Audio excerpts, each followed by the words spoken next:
Welcome! Here are 5 awesome hobby ideas to try this summer. Hopefully you enjoy the video. Number 1 on the list is camping. Camping is a fun way to spend time outdoors. It's a great way to escape the hustle and bustle of everyday life. Enjoy the peace and quiet of nature. Disconnect from technology and connect with people.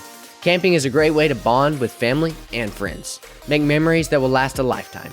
Experience the joys of camping for yourself. Next on the list is hiking. Hiking is a great way to connect with nature. It's a low-impact activity that can benefit physical and mental health. Hiking can be a solo or group activity. Hiking can allow you to see beautiful scenery and wildlife up close. Number 3 on the list is cooking. Cooking can be fun and rewarding. It allows you to create delicious meals to share with others. Cooking is a great skill worth developing.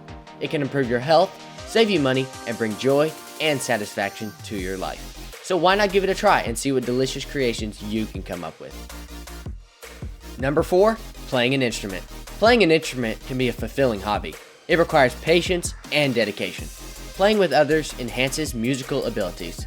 Avoid comparing yourself to others. Stay motivated by enjoying the process. It's never too late to start playing an instrument. Enjoy the journey and have fun. And lastly, number 5, fishing. Fishing is a popular hobby enjoyed by people of all ages. It gives a chance to connect with nature and escape from the demands of everyday life. So whether you're looking to catch your dinner or simply enjoy the scenery, fishing is a rewarding and enjoyable activity that anyone can try. Thank you so much for watching. If you found the video helpful, please consider hitting the like button. It'll really help the video out a lot. Thank you.